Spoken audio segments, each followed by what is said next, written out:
Hey y'all, it's your legal bestie, attorney Symone, and we have a treat for you tonight. So tonight's guest is Briana, one of the cast members from King's Court. Now, it may seem like this topic is like a little off-brand for me, but baby, it's not. So many of you have been rocking with me for years. You were first introduced to me when I was on a TV show called Ready to Love that's on the OWN network. To this day, it's still on. With Ready to Love, I was on, it's considered season 2 on DVR, but it was called The Last Resort. And on The Last Resort, I ended up meeting someone. I actually ended up being the first cast member to actually get engaged in real life.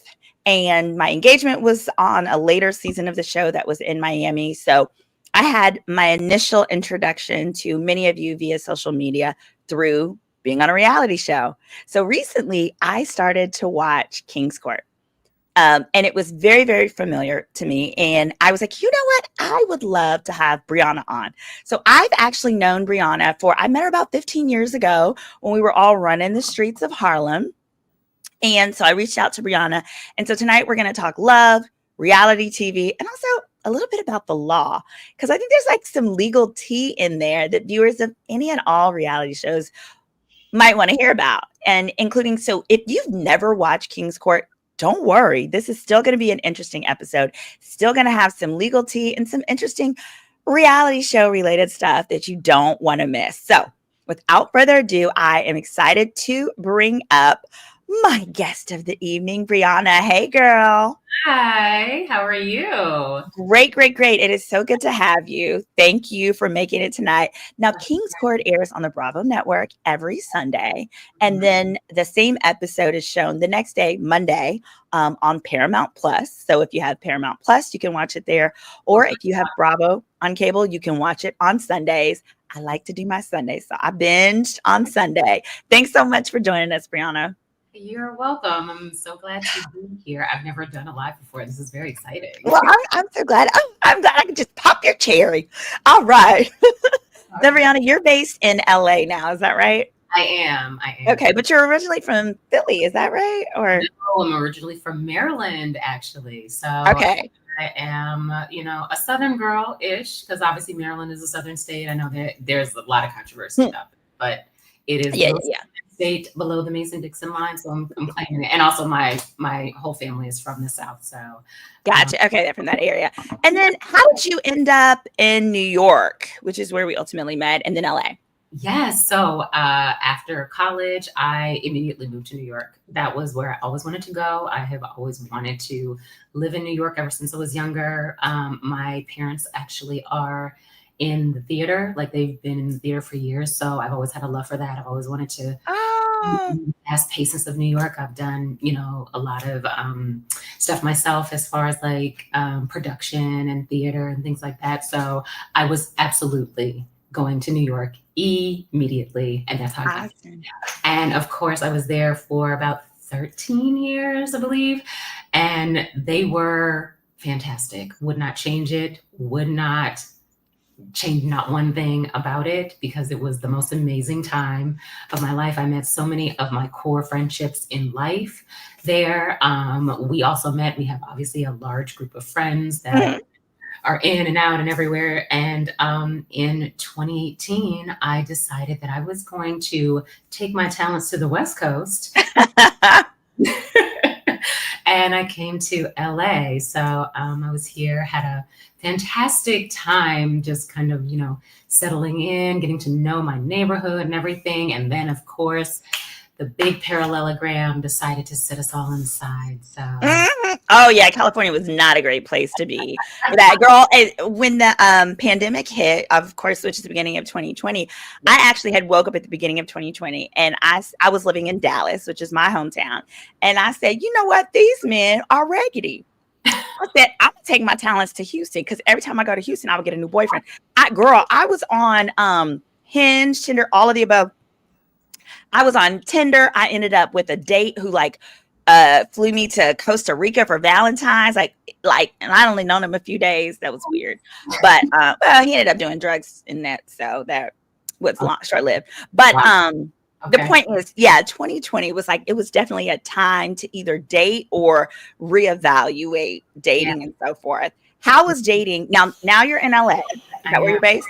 How's Yes. dating, or how was dating in LA? Ooh. It was kind of like being in the pandemic, non-existent. Everybody was inside, nothing's happening, nothing's going on. I mean, I'm just getting to know me, loving me all around. That's kind of how I would describe it. It is a little rough dating in LA, They especially. don't really like black girls. Let me get to it. I'm just about to say, especially as a Black woman, it is a little tougher. I know many fantastic Black women that are very successful, gorgeous, all of those things, well put together, and they are not able to find their counterparts. But LA is a very different jungle. So it's very spread out. So, there's always like a local bar or your local neighborhood where you're going somewhere and like running into people all the time. You actually will probably not run into the same person again for at least 6 months. Oh, Here. wow. Hit that like, you guys, as y'all come on in so that this gets recommended to others. Now, I have to drop this little fun fact. So when I started watching the show actually recently, one of our mutual homegirls, Whitney, I was visiting Whitney in DC, and she was like, oh, have you seen Bree's new show? I was like, girl, what? Because I saw that you were doing something. She was like, King's. I was like, what? She was like, Tyson Beckford's on there. I said, girl. Because I love a man with some good bone structure. So I said, oh my God. No, girl. So we just like binged it over the course of 2 days. Well, literally, I was in episode 1, and I was telling my girl, I was like, man, I can't really watch these the same way after having been on Ready to Love. It was like, she was like, well, why? I was like, it's predictable to me. I said, this just feels so familiar. I'm like, well, this is going to happen. And I'm not going to give y'all like spoilers, but I'm like, well, this person's gonna act crazy with this one, and And one thing I did say, I said, I don't know about Brie on this show because she ain't crazy enough. You got to be cuckoo for Cocoa Puffs to make it to the end. On my season, we had a girl named Denise, baby, and Denise was known. I love Denise, was nothing but kind to me. But they said Denise was cuckoo for Cocoa Puffs. Okay, now she won't stab you, but she will give you like an evil eye. And she might put some voodoo or might stab like one of them voodoo dolls, and then like put it up underneath the man's pillow. I'm not really sure. Wow. My point is, I was like, oh no, Brie is being so sane. She's going to have to like pull out a knife, or test somebody out or put some mayor in someone's shampoo. Just kidding. That is legal. As I was saying that, as we get to the end of the first episode that I'm watching, I said, oh my gosh, I see why it's so familiar. It's the same production company. Yeah. So the company that produces King's Court, which is called Lighthearted, they also produce Ready to Love. And the production company is critical. Those are the people on the ground. Those are the producers that, one, they do assist with the casting, but then they also like formulate everything to allow the relationships to grow, et cetera, et cetera. So I say that some of my questions are definitely going to be reared in the context of being curious as to what similarities, there may have been. Okay. So I want to hop to the casting part, Mija. Oh, okay. I want to know about the casting now. I'll tell you, y'all cast. I have to say, I really felt, somebody said Tyson is so handsome. Let me tell you something. I really felt like King's Court was given Ready to Love, but with a budget and celebrities. Like a budget and celebrities. I said, oh my God, if we had celebrities, it would feel like this.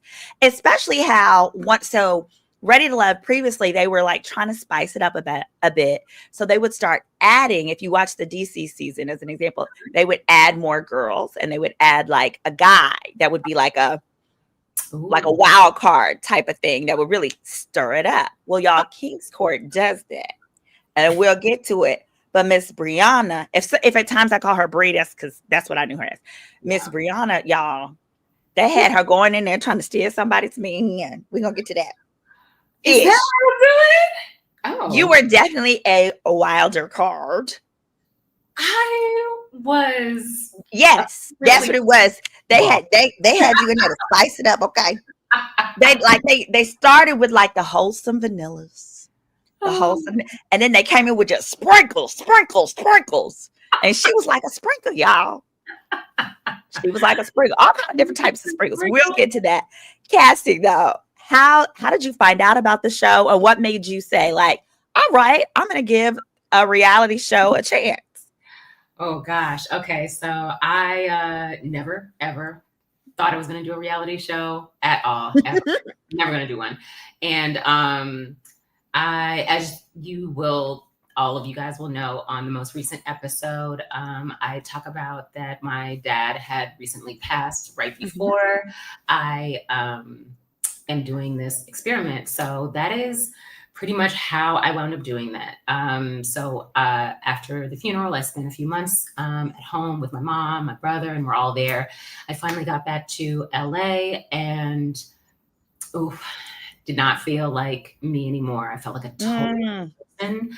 And I think for those who have had a parent pass, they will probably understand what that means. You do not feel like yourself anymore. I didn't recognize anything in my apartment. So I was like, you know what? I need to get out of here after a few months and start just going outside because my dad would not want this. I can't live inside forever. And I was like, you know what? By the time I was my age, my dad had toured with Alvin Ailey. He had done a lot of Broadway shows. He had, traveled the world. And I was like, I'm traveling the world, but I really need to start living like him again and doing this in his honor. So I started saying yes to just random things that came my way. I mean, shout out to Shonda Rhimes because that movement of just say yes actually does work.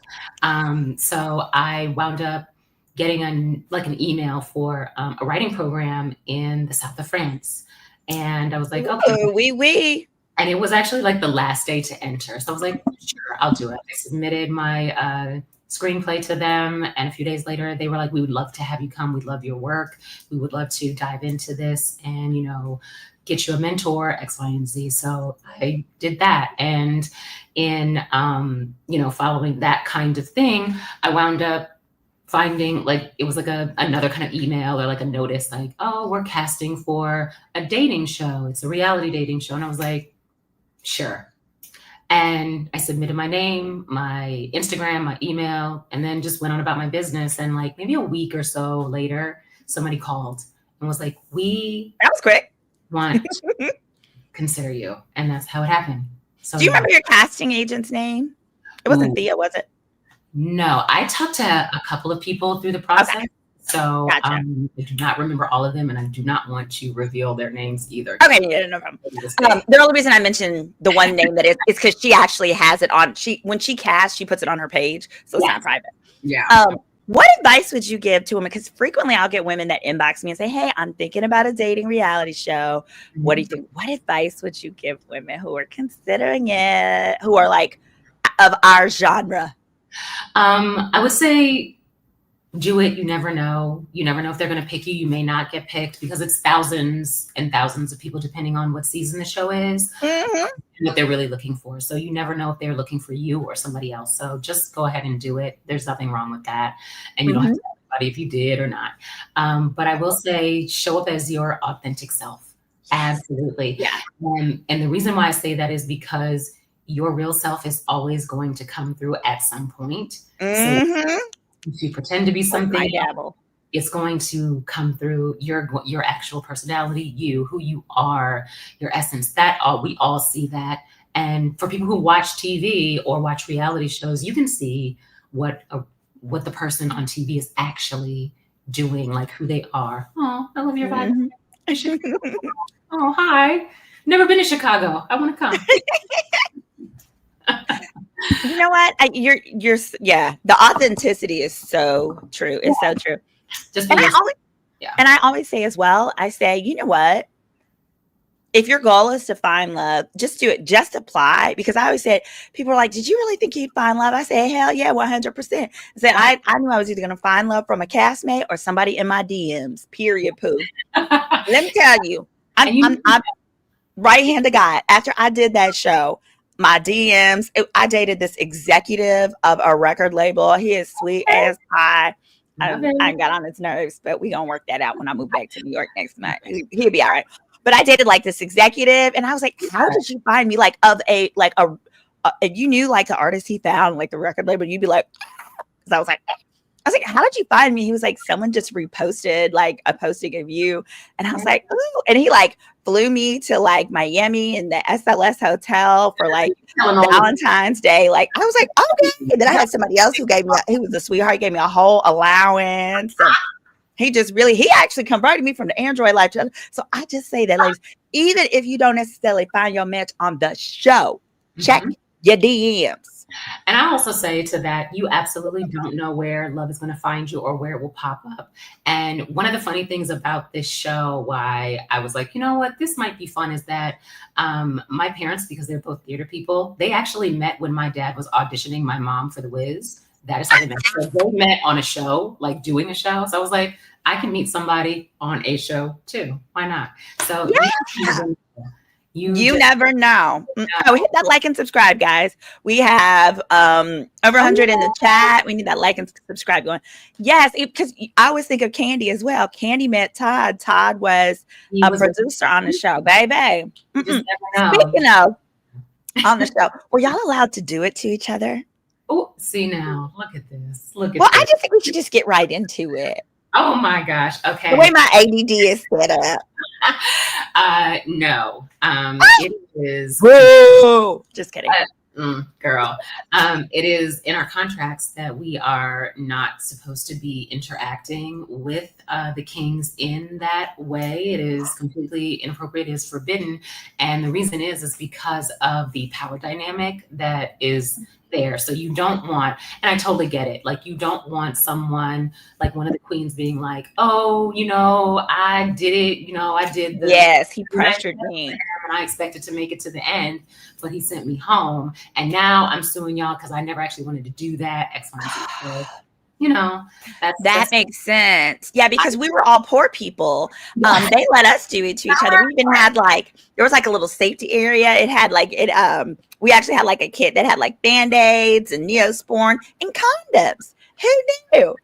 That way you wouldn't have a little ready to love baby. But apparently it was necessary because at least one of our castmates was about 5 months pregnant while we were recording. I won't name names. Wow. Good for her, I think. Yes. Yeah. I mean, it worked out. Her baby's adorable. I love her. I call her a little niece. And we actually had 3 castmates by the time of the reunion who had babies on the way. We had one guy who found out while waiting to record the first episode, somebody called him and was like, hey, you knocked me up too. You're going to have a baby on the way. He already had 2. And then we had another one who he wasn't really sure, but once the test affirmed it, he claimed that one, and then we had a third one. So we were a very fertile season, so I understand. Love it. Okay. There it is. Listen, we all love the kids. Yeah. Speaking of, so some of the ladies on the show were adamant about wanting to have kids. Others were like, no. And the guys were varied. What was your position on children? Ooh, good question. And I actually had this conversation on camera, but they wound up not using it. I think they had enough of that with some of the other ladies. But all right. I actually sat down with my king of choice, and we talked. And who was your king of choice? King of choice is King Thaddeus. Yes, the wrestler. He was a wrestler. Yes. He asked me about that because I don't have any children. And I told him that, I actually have had fibroids, and I had what is called a myomectomy. So I had a really big fibroid about the size of a grapefruit, a couple of years, maybe like 8 years now back. And the way they have to remove that is kind of like you getting a C-section. So once that's done and they go in and do all of the other stuff, basically it had pushed my uterus all the way up. So I was not going to I could have been doing backflips on everything from here to San Francisco to the Bay, all the way out to, New York City. And it would never have happened. But once I had that surgery, everything, heals. It's fine. It's great. It's wonderful. But I have challenges there. So fair enough. Yeah. It is something, it's a little bit sensitive, I guess. Fair enough. Yeah. Well, that's good that it wasn't on screen, because I want to talk about, I'm fine. Oh, you did? I wrote an article about this for the Huffington Post years and years ago when it happened because, I realized that a lot of my girlfriends had fibroids. They may not have been as big as mine, but they had, Yep. or 5 or whatever. And it was really messing with their, cycles and reproductions, all of these things. And I was like, we need to talk more about this. We're not just about these guys and like what we're going to do and what we're going to buy and where we're going to travel. We need to start talking about our health a little bit more. And I really appreciated that. And I had 2 other girlfriends afterwards.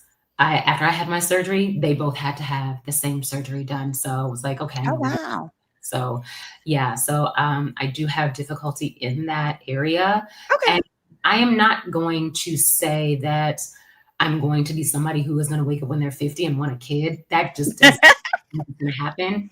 And say that I have always lived by the mantra of I can have marriage without children. I cannot have children without marriage. Punch. Madam, no. Yeah, because I realized I want a family, and that can look like a lot of different things. But in my world, a family includes a dad in the house. Like there's a really handsome millionaire gay boy that likes me, and I like him too. But lavender marriages are in now. He's not. Nobody knows he's gay but me. But I would say he's like 39% gay, which is my threshold. And I really thought about it. Like, I love his mom and his family and all those great things. Okay. And I wouldn't have to work. Then I thought about like how it would feel to open up gifts Christmas Day, right? Me and my kids and my gay husband. And then after all the presents are open, he say, all right, well, babe, I'm going to be back. And I know he's going over to his gay boyfriend's house. And then I'd burn down a Christmas tree. You wouldn't. I'd be so mad. You would already know. You'd be in that agreement. And also you're getting a lot of love and support and all of that. And also in that kind of situation, why can't you also have a boyfriend that you go see too? That's true. So I just realized from my ADD mind, it would just be too complicated. And then I'm going to just stick with the traditional family, or I'm going to just like be somebody's stepmama. But I want to show you guys. So this is her man. This was Brie's man of choice on the show. Let me put it right back up. We call him Daddy. That's right. Daddy Titus O'Neil is his real name, apparently. Or no, that's his wrestler name. Wrestler name, yes. Yes. So he is a wrestler. Yep. He was a wrestler on W. Okay, I'm working right now. I'm working. This is how I afford you gummy bears, girl. You get to go back to sleep. I'm at my sister's house. Anyway. Yes, Princess Titus O'Neil, absolutely. Yes, girl. Yes. And so, and there were 3 guys. So we're going to talk about, I want to talk about your impressions of each of the guys. I really liked, let me do the pictures of the others. The other 2 gentlemen, yes. Lord have mercy, were, I'm going to put the picture, I want to even closer a picture. Hold on, I'm going to make sure it's a bit closer. Oh, these kings. Here we go. Oh, these gentlemen. And so it was Tyson Beckford. It was Thaddeus. Yes. And where did it go right here? Hold on. Here we go. Sorry. It was Tyson. It was Thaddeus and Carlos Boozer. Now, I knew who Carlos was because I knew of him from in college. I used to love Duke. There we go. I love Duke. He played basketball for Duke. Here we go. Okay. Switch over to that. So they are quite some lookers. I think Tyson was gorgeous. When Tyson came out, I was like, oh! I was so excited. And then I realized this is a 53-year-old whore. No. Oh my God. No. Well, he's still a child of God. Even whores are children of God. Mary Magdalene was the first whore.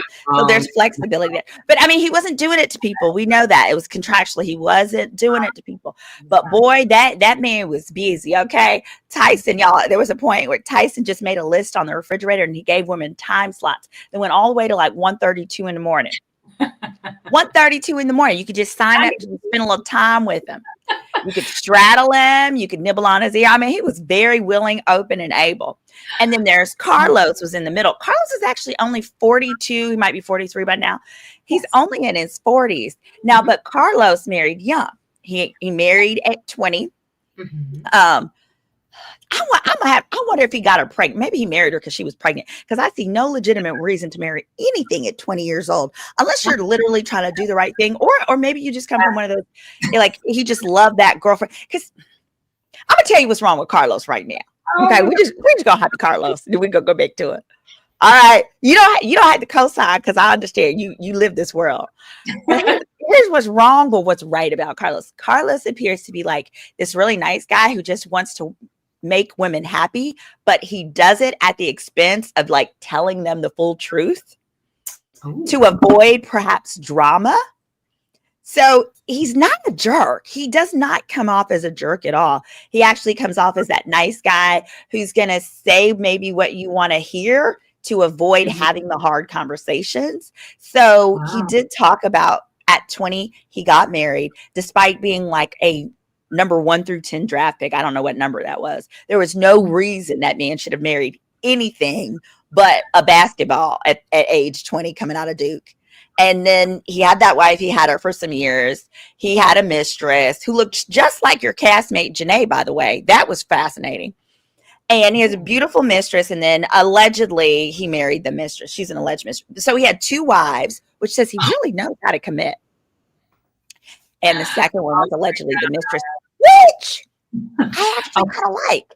Like if you're, first of all, you're going to cheat on anybody you're with at 20, you're going to cheat on them. And if, like, that is no. What? That is No. not, Mona, you know that. You know it is not true. A lot of people. Oh, please. You were faithful at 20? You're young, and a lot of people do know what they want. So yeah, they're Mormons. They are not all Mormons. You know that. You know that is not Most true. people that were like, if you get married at 20, I say if you get married to anything at 20, prepare to be cheated on. That's just a safe rule. No? Okay, let me know in the comments if you agree. If you, okay. Context matters. If you are marrying one of the top 5, top 10 draft picks in the NBA and you get married at 20, okay, then do you expect to be cheated on maybe like once or twice?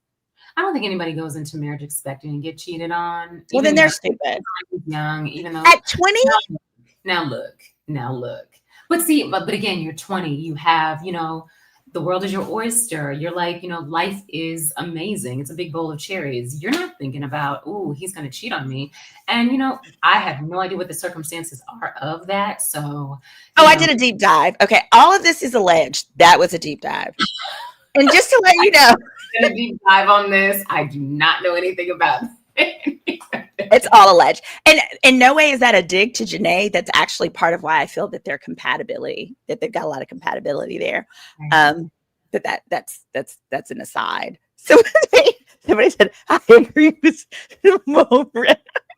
I think she's saying she agrees that if you're marrying a top 10 draft pick at 20, you just don't be. I think the odds are not in your favor. We'll just say that. Keep praying. If you got a praying grandma, ask her to, add you to the prayer warriors list. Absolutely. I have too. Okay, so I summarized kind of my thoughts on Carlos for the moment. And then there's Thaddeus. Daddy. Zaddy. How would you describe your interest, Thaddeus? Oh, wow. So when we first walk into, the Kings are reveals to us when we walk into the basketball arena. We have no idea who these people are through the entire process. We don't know. That was so cool. What did you think when those guys came out? Were you like, whoa? Okay, so when we walked in, obviously we had to, we're just walking into the arena. It's a bunch of smoke. So when the smoke clears, it's like there are 3 men here and 1 in each flavor. It's amazing. And we're like, oh, okay. So, wow, that's Tyson Beckford. And I actually did not know who the other 2 were immediately. So I was like, this guy here in the middle, who was Carlos, I was like, he's giving me an older version of Drake, but like sophisticated. I love it. Yeah, like he could read and stuff. Not okay. See. He went to do. He can't be dumb. And then and then I was like, okay, who is this over here? I was like, there's a glisten. This is chocolate. I'm kind of into whatever this is.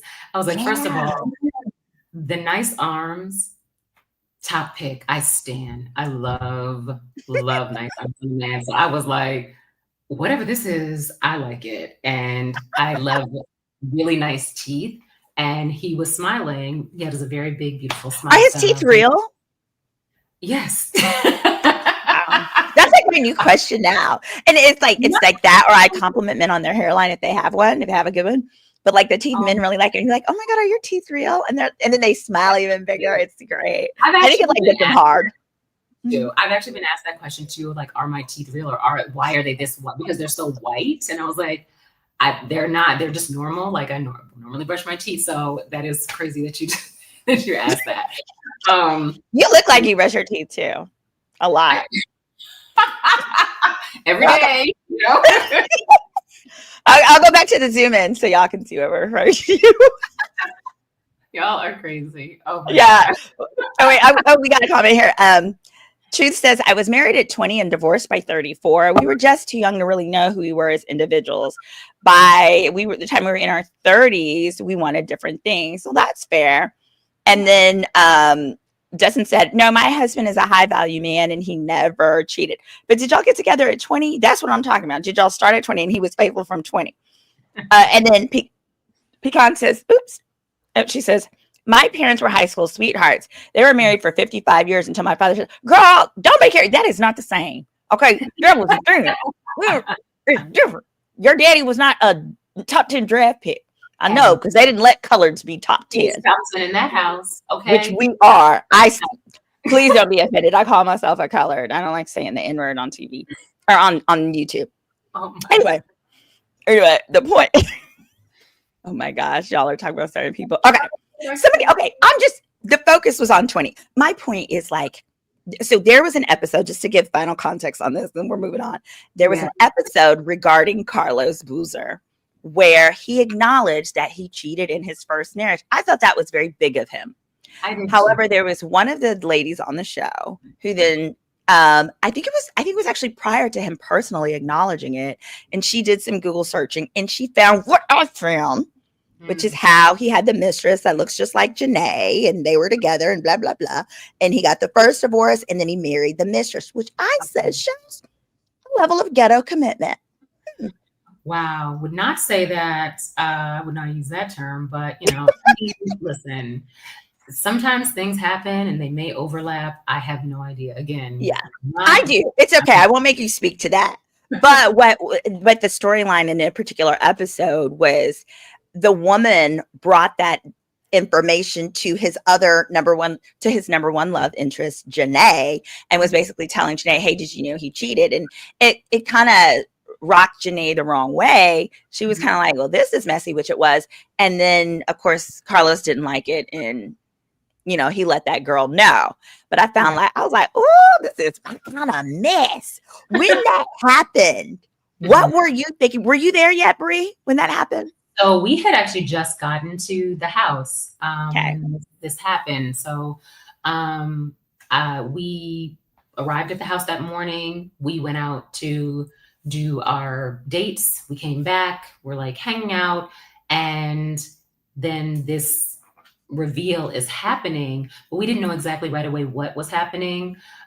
We knew that, two women were talking in the kitchen. And they were having a discussion. And then obviously, telephone and what happened afterwards is kind of how it all happened. So by the time evening comes around, we kind of know a little bit of what has happened, what's occurred, what people have found. And it's just kind of like, well, I think a lot of the women in the house were like, well, maybe you should just talk to him about it. Like, I would definitely be like, if this is something that bothers you or is personal to you and you feel something like, just go talk to him. Yeah.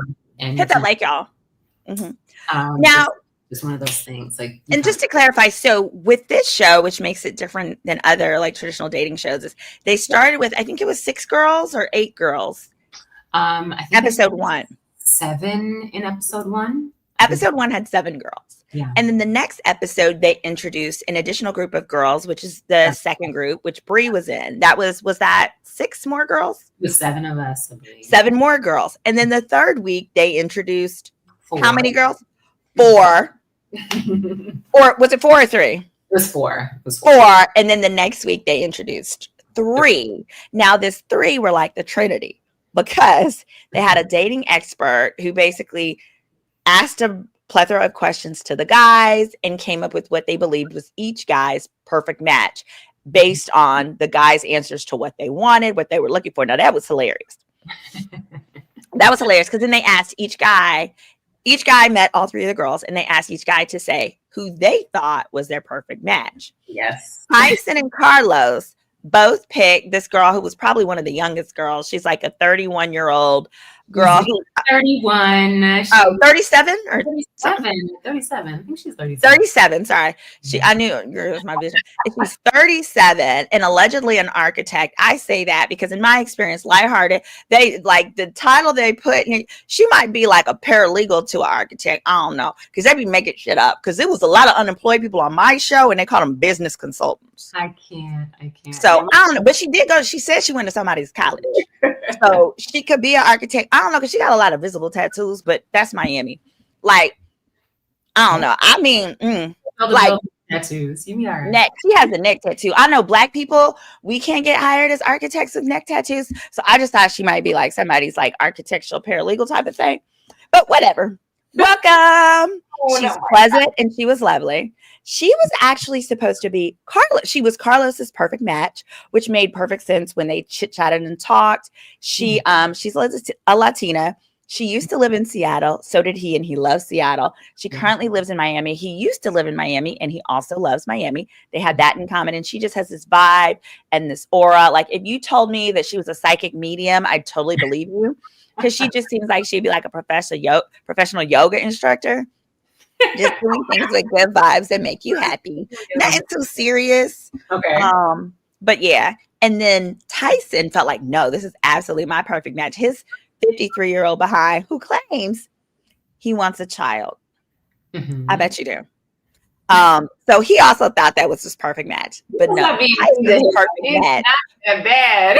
Well, yeah, Tyson's perfect match was actually like a 42-year-old or 40-something-year-old grown-up woman who was an opera singer who looked lovely and all of those things, but like Tyson would never date an adult. So really, you never date an adult?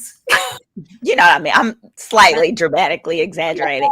I don't think he would date an age-appropriate woman. I don't think he would date. I think she's like between 43 and 45, something in that range. I'm not seeing that, because here's the thing: a 45 or 45-year-old is not going to take his bullshit and is going to call him on his stuff.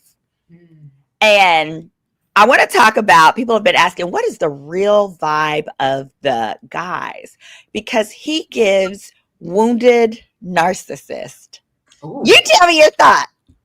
I would not say that at all. Okay.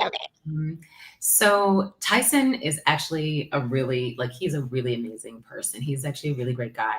He he has a lot of energy. He has a very useful energy. And I think that is kind of coming off as being irresponsible, because he's extremely sociable.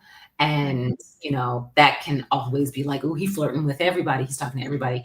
But I think he's just being cordial with everybody, because he actually was, wanting to make sure everybody felt okay in the house, talking to everybody, make sure everyone was like engaging. So it does look like he's talking to a ton of women, but most of those interactions, he's actually being like, real, he's being a real person. Like, he's being somebody who's accommodating and charming. Like, this is technically their castle. They are having us there. So they are hosting us. So they want to make us feel great. And I think the way that some of the edits are going, it does make it look crazy. Like the list and everything, which is a hot debate. I personally will say, if you yourself had 30 men that you needed to talk to and get to know and weed down, how would you do that? And I think the list actually wound up working in this scenario. I'm not talking about in real life, that it absolutely worked, because if you have that many people and only so much time, but say the first day you were talking to somebody for an hour and a half, then the next person for 30 minutes, then we have to eat, then we have to get ready, then we have to do dates, then we have to do the things that are required. You're leaving a whole bunch of people on like the table, and you're not actually getting to even talk to. It's a lot going on. And it's a high pressure situation. So it's a bit difficult to navigate. And I think that people are thinking about it in the real world. This is not the real world. This is like 30 women in the house and they're all trying to do something. And that is a lot coming at just 3 men. They threw them to the wolves, basically. And we're like, and they have to organize, and it's overwhelming. And yeah, so the list did work in his case a little bit. It did structure time. I personally probably would have tried to sign up for 2 slots in a row so I could get if it were me. But Got 2 slots in a row. yeah, but in the beginning, when there are so many women and you're trying to like, okay, what do you do? Well, where are you from? Kind of thing. You want to get to know them outside of like maybe a 2 or 3 minute, quick chat. It makes sense. I gotcha. Okay, I follow you. So then, and we're gonna go to this episode. We're gonna do that towards the end. So if anybody hasn't watched it and you want to kind of pause up, but baby, y'all need to hear the conversation about the last episode. But so with Tyson, though, one of the things that struck me is he talked about he was in this relationship he talked about being wounded and hurt. He said he was in a relationship with this woman, and then he left the country to like go away for work, and then he came back and he saw her and she was walking her dog with some other dude. And what really struck me, I was like, I bet you went away for like a month to work, or you probably didn't answer her calls, weren't very responsive, and therefore she thought, okay, well maybe we're broke up. Because for me, if you're my boyfriend and I haven't heard from you in 48 hours, I've determined you're either dead or disinterested. Either way, that is my you're dead. 48 hours. That's how I ended up leaving New York, girl. I dated this guy. My dad calls him Master Shredder because he said it was like the man from the Teenage Mutant Ninja Turtles. He's a little bitty thing. Anyhow, we were dating, and like he told me to stay in New York. He was supposed to be moving there. He was a film director. He was supposed to be moving there from DC, and we were going to get an apartment together. And then he got mad at me over something that was only something a narcissist would be upset. Hadn't talked to me in a week. And then my parents were like, all right, time to come home. Either you can do it voluntarily, or daddy's going to drive up there with the U-Haul and you're going to have to ride back to Texas for 24 hours, sit next to your father. And I was like, I'm going to volunteer to go. Okay. So there was that. But yeah, no, he gives wounded. What was,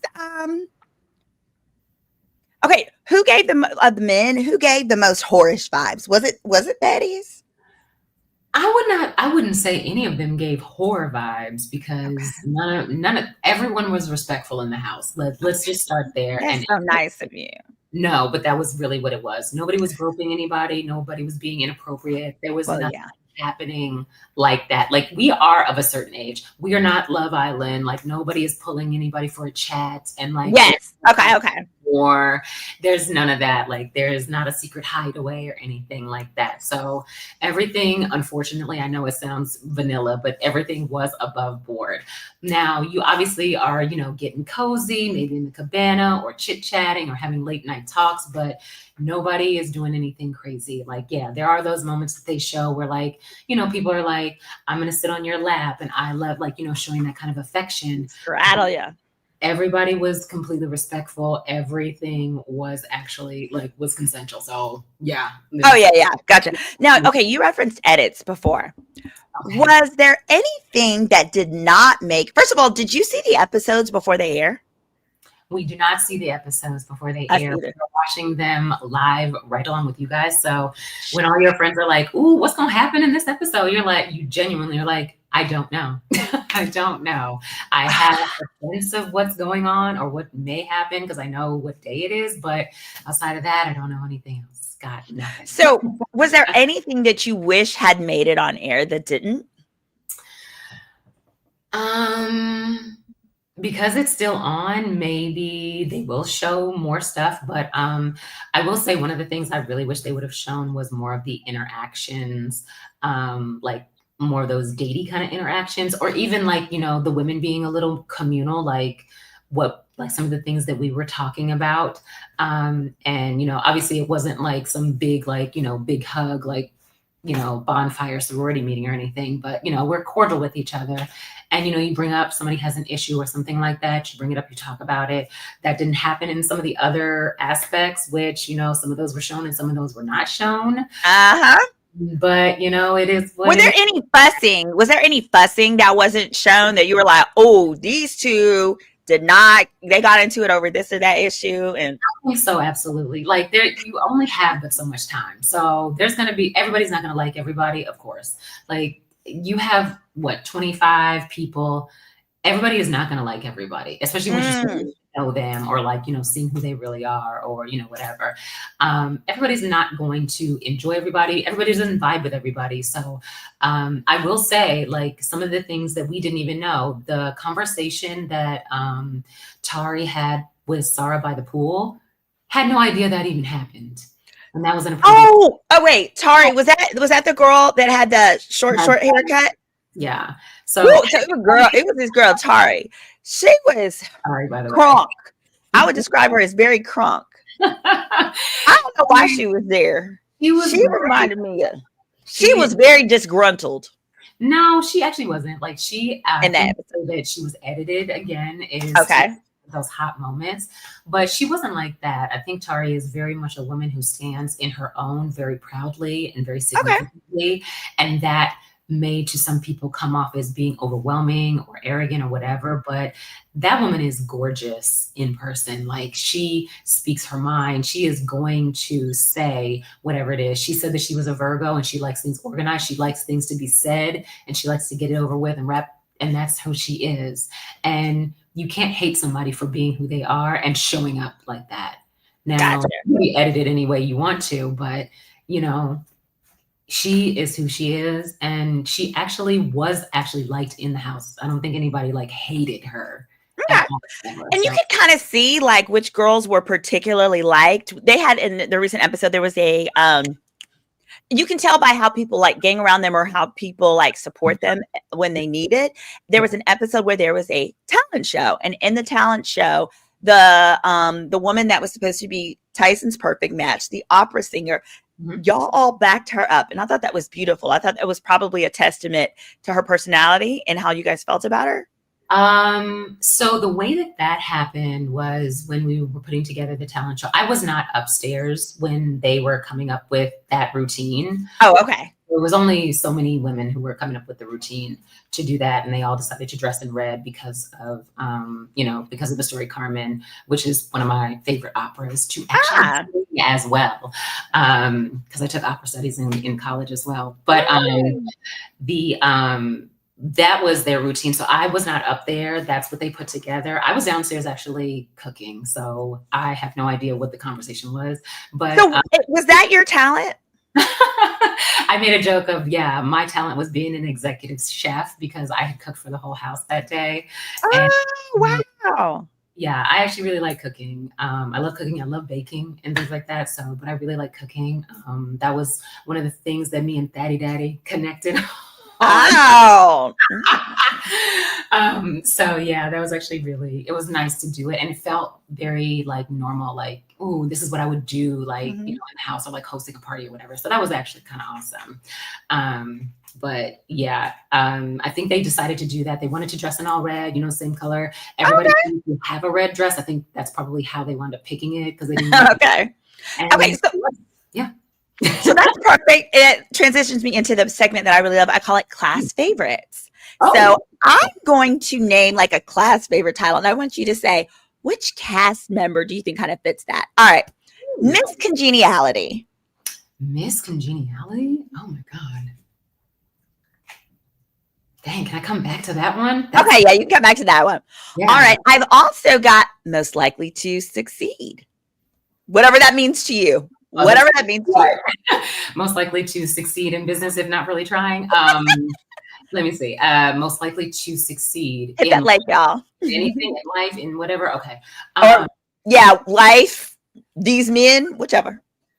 Ooh, most likely to succeed. I'm going to say probably I would give that to Felicia. Okay, Felicia. Okay, Felicia is from Houston, and she is one of Tyson's love interests. Okay. Yeah. Okay, how about class clown? Oh, I wouldn't say clown, but definitely most witty.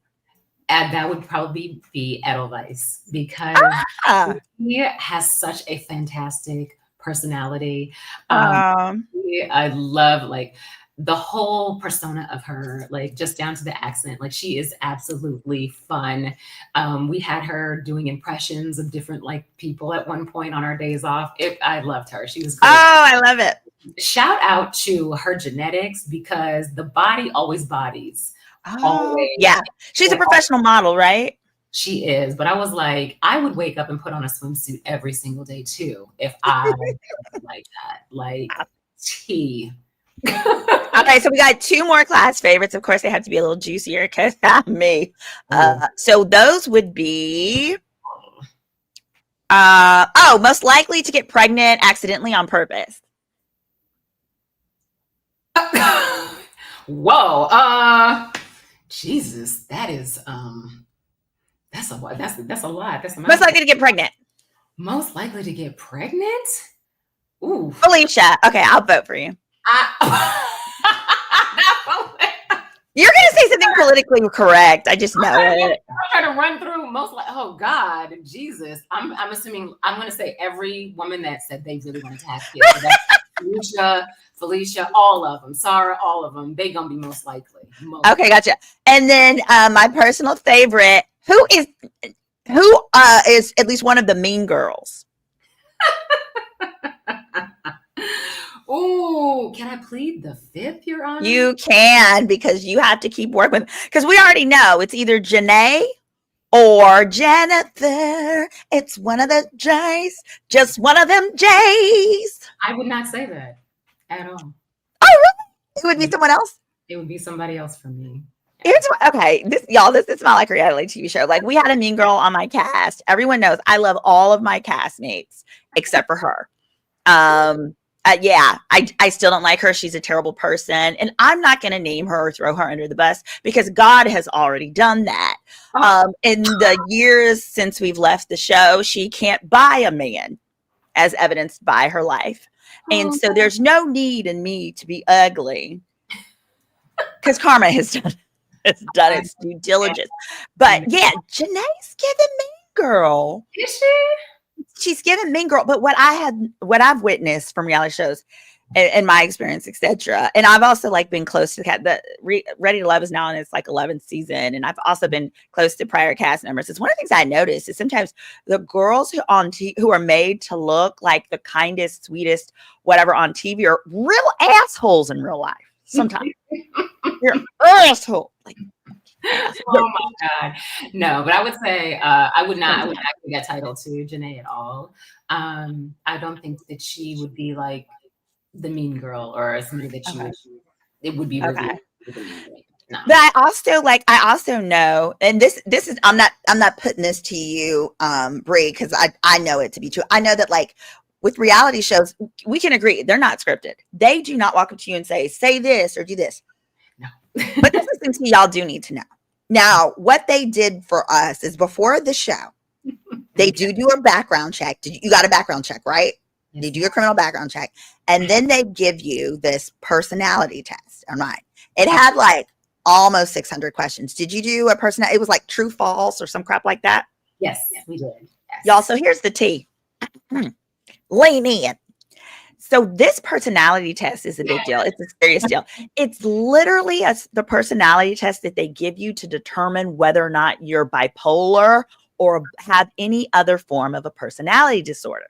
Doo-doo girl, Amber Heard, the Amber Heard, Johnny Depp lawsuit, they actually gave it to her. The same test that we took, Brianna, and it was used to diagnose her as having personality disorders, inclusive of bipolar. What they do is they get your answers from that. And they use that, and they use an expert psychologist because it then lets them know how you would likely respond in certain situations. Interesting. And so they don't have to give nobody a script. They know down to your daddy issues. Okay. They know all of them and how you're going to respond. That's in fact how they decided who was week one. So I bet you when they did Janae's and they got her results. And the thing is, we don't see our results. Now I asked the man, I said, hey, am I a little Looney Toonies? I said, because I had some years when I definitely wanted to stab a man or two. And the doc was like, no, you're not crazy. I said, do I have any personality disorder at all? Let me know so I could tell the insurance company, from, my deductible and stuff, special conditions. And he was, no. And he was like, are you for real? I'm 100% serious. Okay. Bipolar is a mood disorder. I don't know what it is, but they use it to determine if you got stuff wrong with you. Okay. And in turn, so for example, I'll speak with myself. For me, the results of that let you know that my triggers are failure, anyone calling or implying that I'm anything less than brilliant. And so on the show that I was on, they put me in the bottom 2. Now, I wasn't even one of the ugliest girls there, number 1. And number 2, I had one of the best personalities. I didn't have no business in the bottom 2, but they put me in the bottom 2 because they knew if you put me in the bottom 2, I'm about to act a fool. And I did. I did. First of all, I'm mad at these guys. I was like, what's wrong with you? You a baby daddy? You a baby daddy? You ain't got a college degree. You're poor. How dare y'all put me in the, I was. And this is why, right here. This is what I'm talking about. So this is how they get you to act crazy. Okay. So maybe it wasn't bipolar, but it is how they diagnose other personality issues. Just stick with the story. Just keep listening, y'all. I'm getting to the point. So the point is, like, they knew certain things about me based on the results of the personality test, and they will put you in the situations. And so I say this to Janae's credit, and likely what she didn't know is whatever her results are, they knew, like, hey, she gets territorial. She loves hard. She gets territorial. Put her in week 1. And then when these new girls come, and then you have week 4 and have his so-called perfect match, she was going to act a fool. And has. And did. Just keep watching it, guys. I cannot confirm or deny. Thank you. Oh, yes. This is what I meant. Thank you. Not bipolar.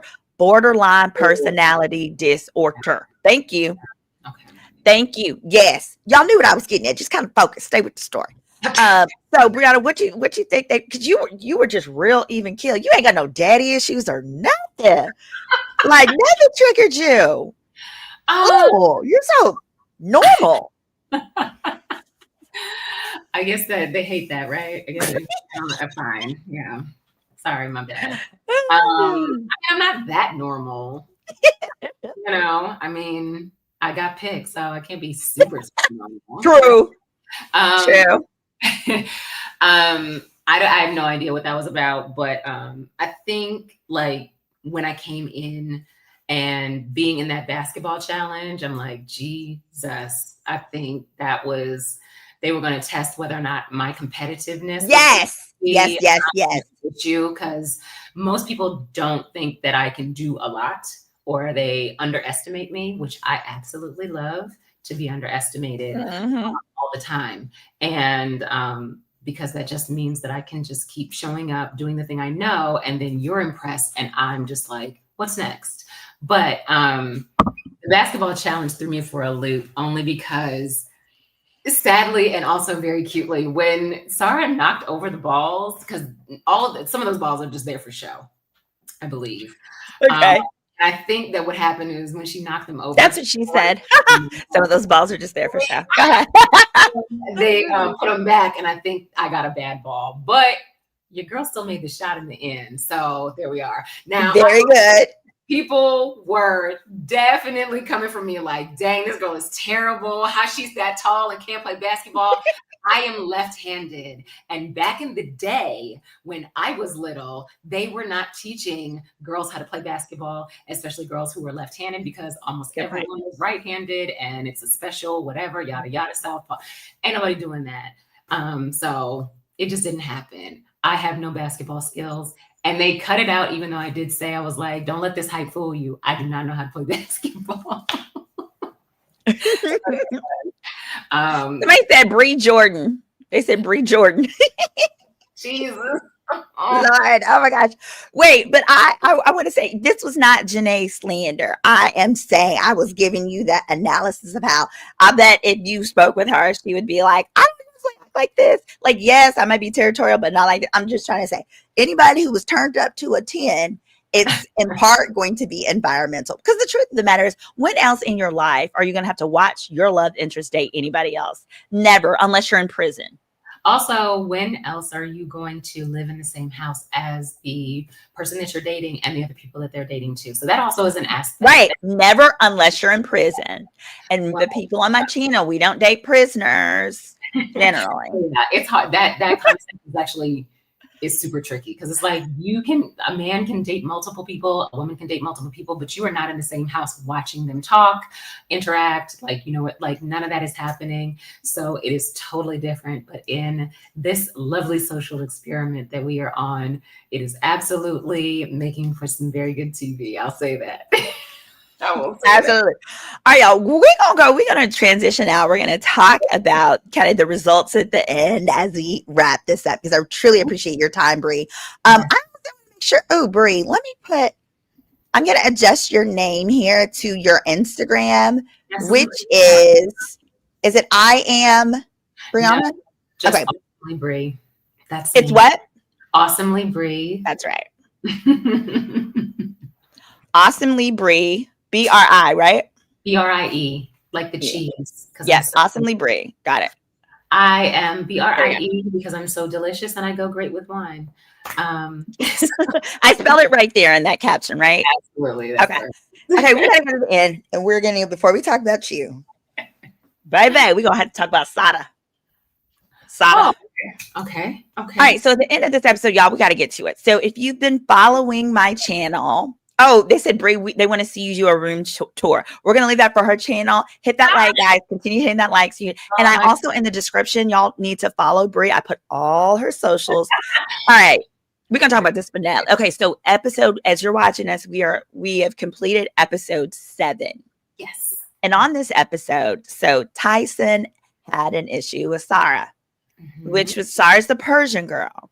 And basically towards the beginning, they had asked her, have you ever dated a celebrity? And she said, yes. They said, who? She said, I'm not saying. So Tyson insisted, he was like, you have to tell me what celebrity you dated. She was like, all right, fine. So it's like 2:30 in the morning. They've been like flirting, whatever. And she says, y'all, this lady says, I believe I can fly. R. Kelly. Order in the court. Order in the court. Her ex was R. Kelly.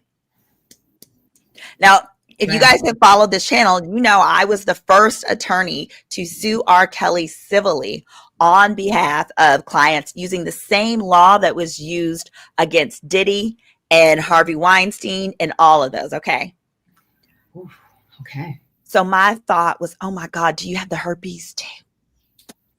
Because my client, I brought the lawsuit because he gave my client herpes. Symone, I did not know that. No. No, I'm not saying that either. So I say I was very mad at the way Tyson handled it because the relationship was 10 years prior, a decade prior. It was before this nonsense that he's dealing with now. And it was none of which was her fault. And so I'm thinking like, I just felt that his response was unreasonable. So Tyson behaved as though she lied to him. But he had never, at least from the edits we saw, he never directly asked her, have you ever dated a celebrity? With who was it? Now, he dated celebrities before and he volunteered that information. But I'm with her. If I dated that weirdo, that's like if somebody asked you if you've ever, like, not volunteering that you dated Diddy. With all the hullabaloo, I'm not volunteering that information. First of all, it was when she was 27. I'm not even the same person I was when I was 27. Thank God, because I would have been arrested. But oh gosh. No, it was R. Kelly. People thought it might have been. No, it was Aura. So the only thing that I was thinking is, but even then, like, it wasn't even like Tyson was like, and that was my bestie or he was my homeboy. He was just like, oh, what did you think of that response? I wanted to whoop his tail. I'm going to say this was, it was like none of us knew this beforehand at all. So it wasn't like this was like preset or anything like that. None of that. And thank you. I was on the BBC on a documentary for that with my client. Go ahead. Sorry about that. But yeah, so when it comes out, I think it's just really shocking at first. And it was obviously shocking to the majority of the people who found out last night who it actually was. A lot of people did speculate like it was Diddy, it was this person, it was that, but you know, when it actually did come out, it was quite like it stuns you a little bit, not even a little bit, it stuns you a lot. And you're like, girl, whoa, what's going on? So I think finding that out after you have had a lot of talks and a lot of weeks with somebody, and it's not that she lied, she just did not give him that information because he didn't ask. And also, I think she kind of just wants to move past it. Like, I'm not Can't talking. you blame her? Yeah, I'm not going to talk about an ex from like 15, 10 Right. years ago. Like, that's not valid. So I understand that. But I think with this specific person, Yeah. it's something R. that Kelly.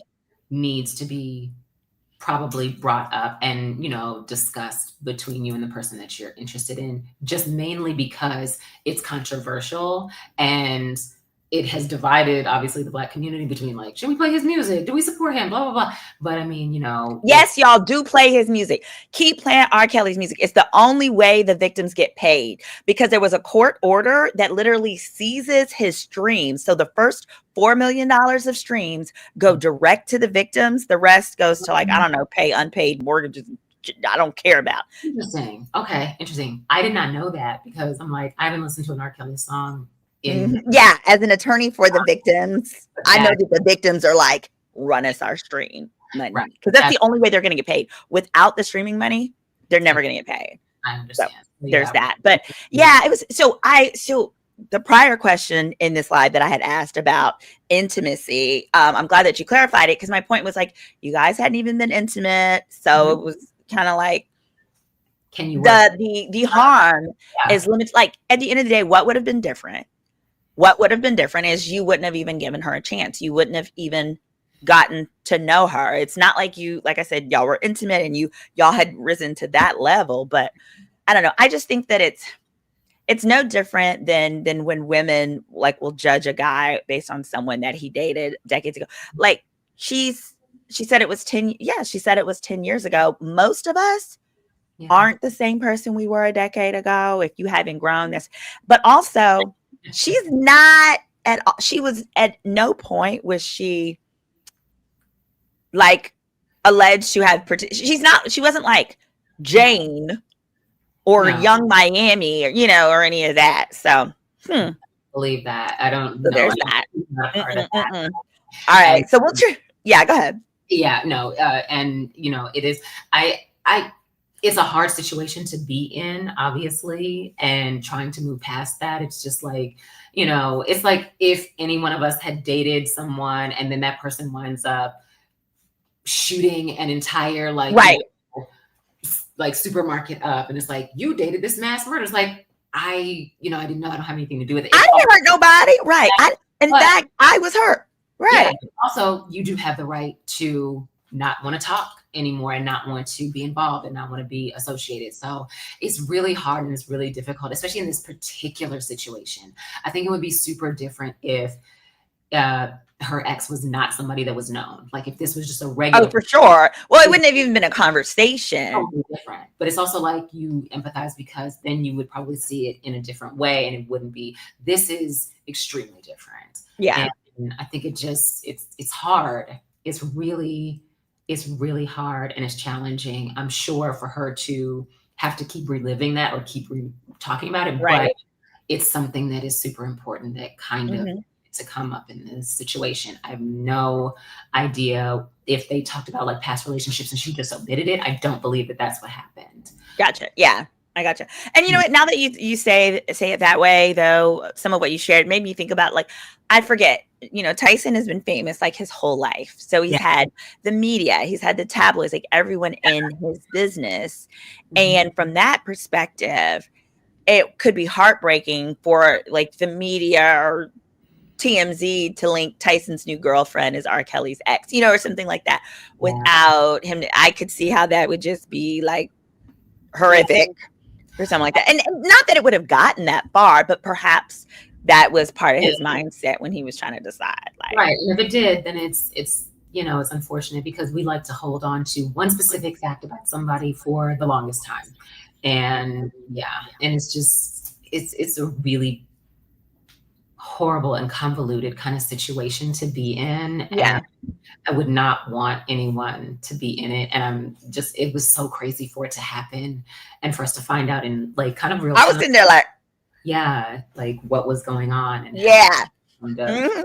you So know. let's talk about you on this episode. So do you want to go ahead for our viewers who haven't seen it? Do you want to go ahead and tell them how it worked out for you? Ooh, I am talking about sex on the couch, y'all.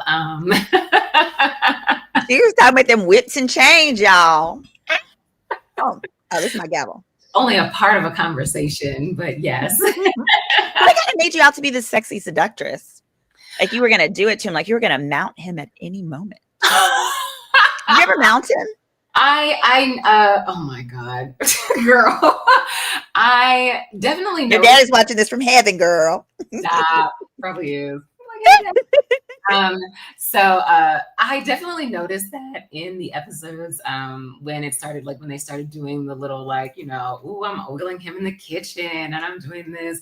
I was also shocked when we met the friends and the only thing they wanted me to say was, girl, you seen him with his shirt off. I was like, I saw that. I was like, we had like a 30-minute conversation. Like, what happened? so interesting.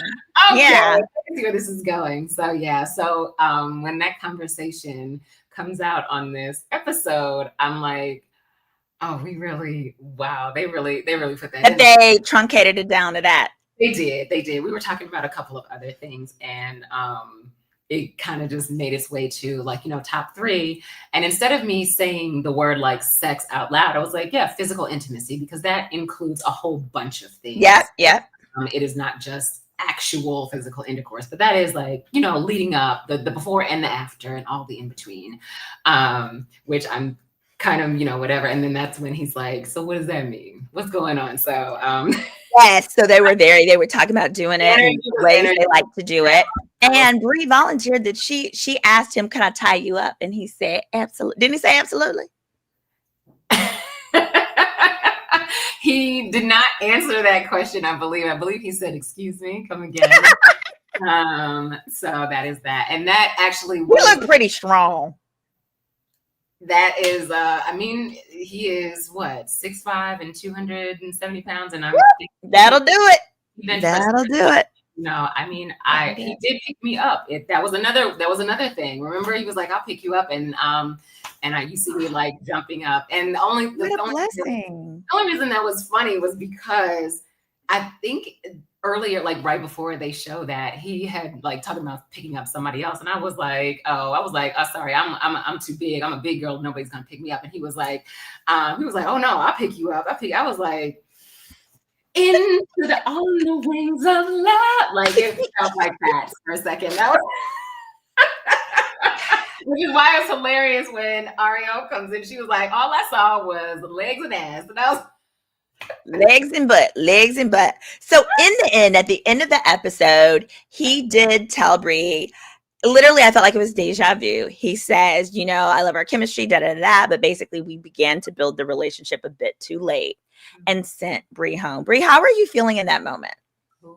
I think the multiple blinks that I was making probably establishes a lot of what I was probably thinking. A lot had gone on that night. Were you trying to suck up tears? Were you about to tear? I was trying to remain. I was like, let me just, stay calm, try to listen, and I don't want to cry. Please don't let me cry. I don't know because again, we don't know what they're going to say. So yeah, that was, can you help them understand? Like, I've been there, so I know how emotional it is. I'll ask you this first.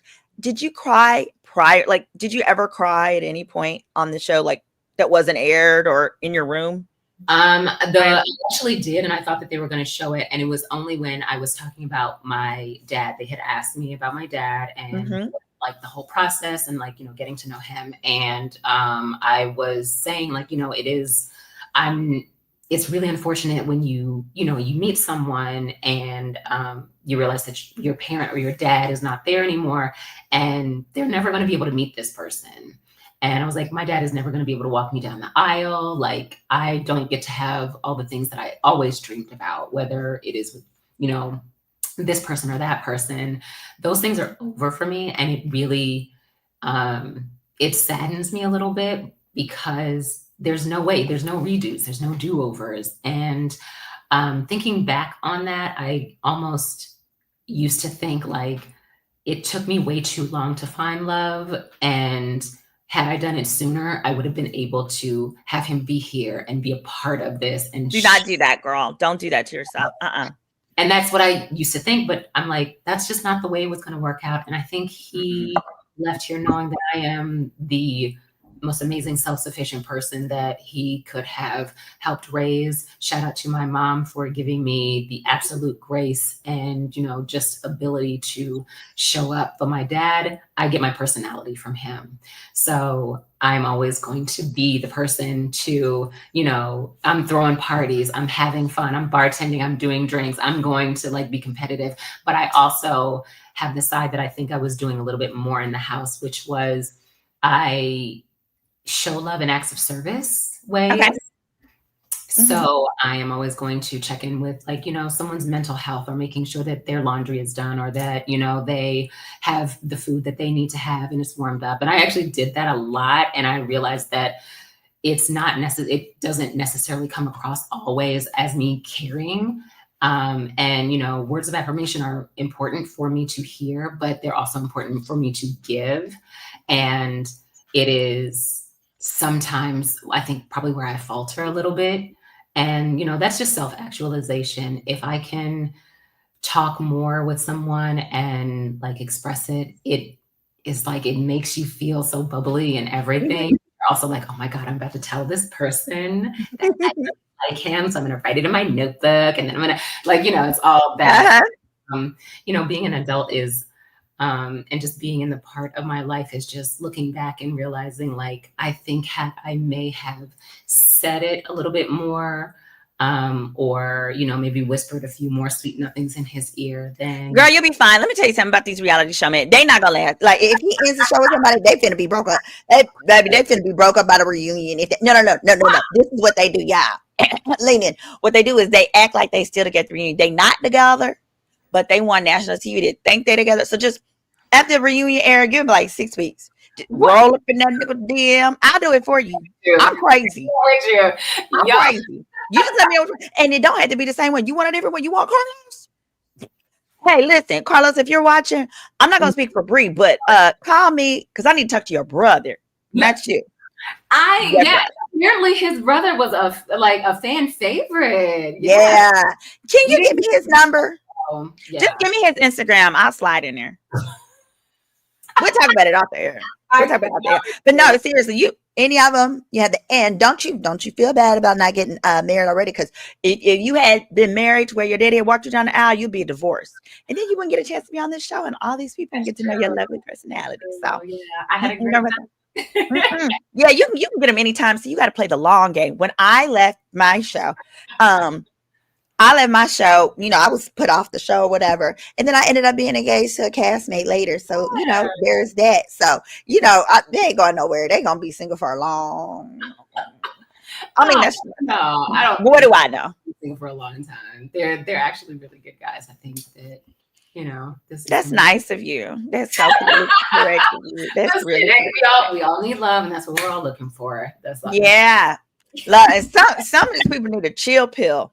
They need a chill pill, but I'm really looking forward to watching the level of crazies that continue to come out each episode, because it's going up, and then people tucking their crazy a little bit, some better than others. I don't think Janae is the real mean girl. I think it's the question structure. We have 3 more episodes. I think it might be Jennifer. I think it might. Hey, somebody that they're trying to make them seem sane, and they're really not. Because they already got Janae acting kooky makes me think she's probably not that kooky in real life. She probably just doesn't care. She either likes you or doesn't care about you. I don't know. We gonna say Janae is chill, so she's not. See, that's what I said. She probably doesn't even bother. But they're asking her triggering questions because they got her little personality test, and they're like, "We're gonna talk with Janae today. She's so pretty. Let's make her look crazy." Oh my gosh. And I also Like, it appreciate is this me. comment on screen by Truth or Treacherous. You should have kept it in the house. You're a queen. Thank you so much. Appreciate Well, we it. really appreciate you, Brie. I know that it has been a long day. You've been on with us for about an hour and 20. Any final things that you want to share about your experience and how we can find Ooh, you? so my final thoughts, like Jerry Springer used to do. Wow, back in the day. So I think my final thoughts. I had an amazing time doing this show. I don't know if I would do a dating show ever again. Actually, I probably am 99% sure that I would not do a dating show again. But reality, maybe we'll see. Mhm. Um, but yeah, dating, no. I mean, I want to be up close and personal. I want to have like, great conversations, I might actually want to pull out a whipper chain or something. Yeah. Also, Brie, like for real, like the man of your dreams, like he probably cannot afford to go on a dating show. I'm gonna say that now because now that I know, like they only pay like $500 a week if you're not a celebrity. Like they can't step away from their businesses like that. That's how you end up with a cast full of personal trainers and realtors. Oh my gosh. Oh gosh. I No. love realtors. I work with them daily, but I'm saying it's people who they make their own schedule. Is my point, and lawyers Oh, because we make our own schedule. So Simone crazy. do not hate me, y'all. Yes. And people know what is next for you, Brie, and where can we find and support you?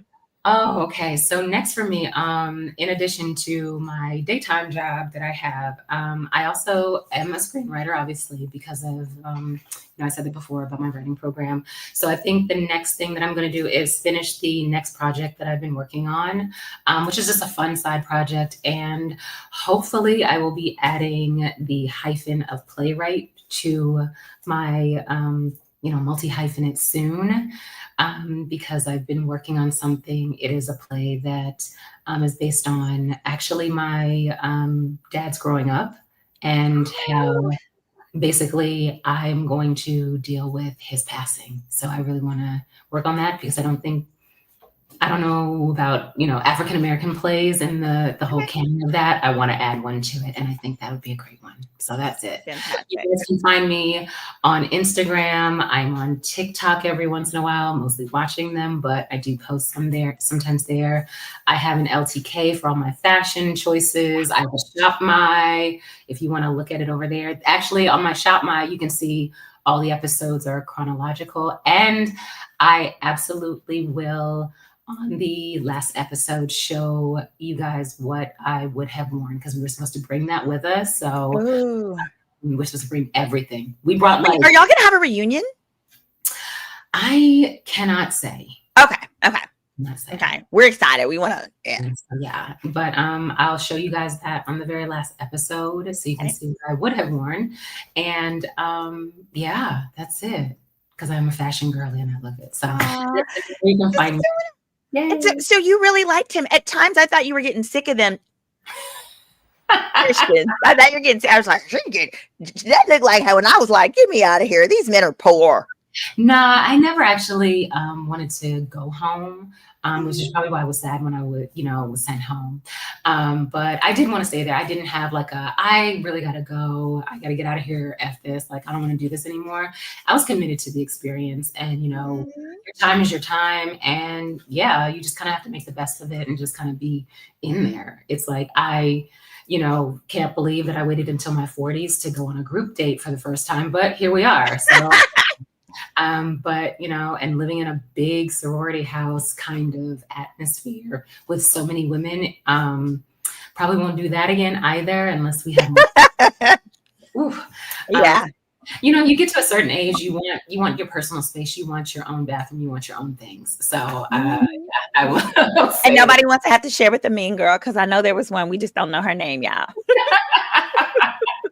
We don't know her name. But also give us your website and stuff like that. We want to be unequivocal with how we can find and support Briana. So my website is also AwesomelyBrie.com. I will update all the all the fashiony stuff on there because I haven't been over there in a while. But I have that. I have a newsletter that I do like.